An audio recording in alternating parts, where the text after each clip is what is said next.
introducing you to Yucca filamentosa, and this is a really useful plant to know if you're a survivalist or just somebody who's trying to go off grid and escape society like we are.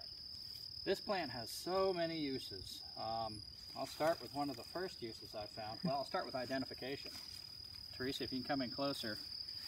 Yucca has these really thick, tough, leathery feeling leaves, and often it starts kind of shedding these fibers. Remember, the Latin name is Yucca filamentosa, so these filaments, these strings.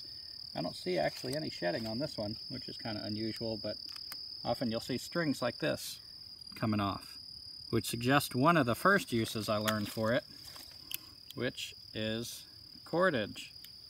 So there's different ways of making yucca cordage. My favorite is the simplest, where I just take the leaf and I pinch a little strip and pull it off. And I might do another video on the details of cordage, but Teresa, if you can come in close, I will twist the cordage. This is called a reverse wrap, and I'll twist it. I teach kids this a lot. And yucca is always the thing that I use to teach kids. So I'll twist it, and get it tighter and tighter. And this can be a little tough if you haven't practiced, so be patient until I get a little kink, a little knot. I'm right-handed, so I hold that in my right hand, and I think of this as 4 steps at first. I do an OK symbol. So 1 is roll away. 2, I close my fingers and grab the bottom one. 3, I bring it back towards me, and 4, I move the pinch up a little bit. So again, top, bottom, grab the top. 1, 2, 3, 4.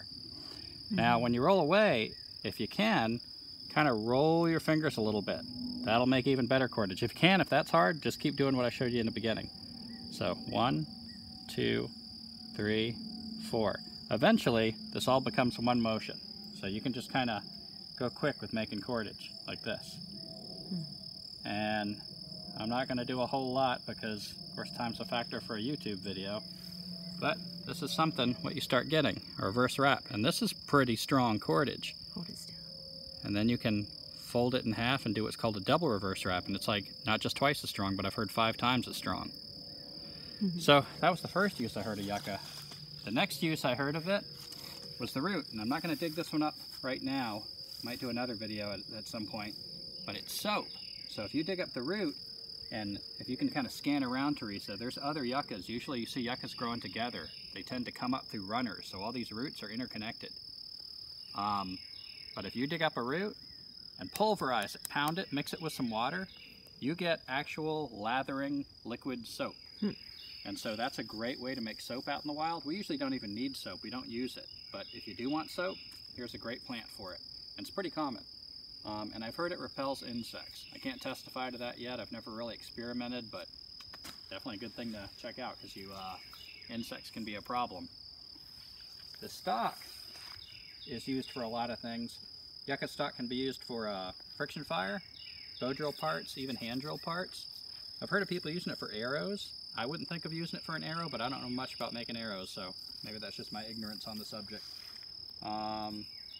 Yeah, anything friction fire when this gets dead, not green by the way, dead. And these flowers, these waxy flowers, which by the way are only pollinated by one moth called the yucca moth, so it's a really close association. If this plant goes, the yucca moth dies. If the yucca moth dies, the yucca plant dies. So it's a really close, beautiful association. But these waxy flowers are edible. They don't taste great. They don't taste bad.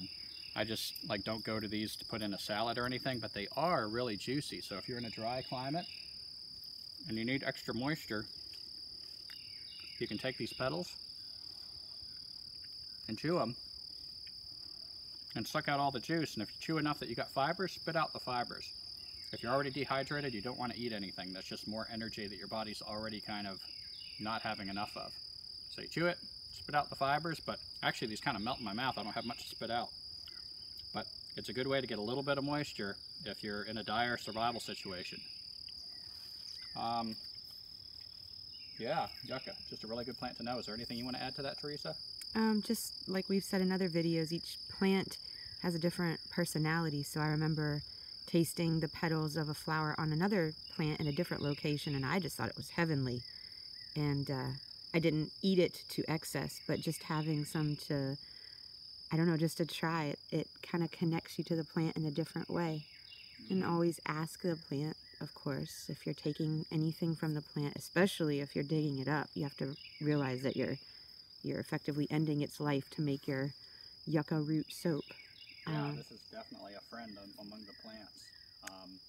It tends to grow, it looks like a desert plant, but I find it in yards a lot. I find it on the side of roads.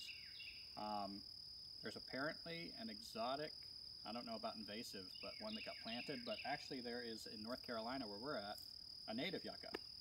So yucca's a really good one to know, and this leaf can make so much cordage. Like I said, we might do another tutorial on cordage, but each one of these strips can be spliced together, and I would guess this could make at least a 10-foot length of rope, one leaf. Depending on how strong you want to make it, you might double it up. So yeah, that's all I have to say about yucca. Thank you, yucca. Thank you, yucca.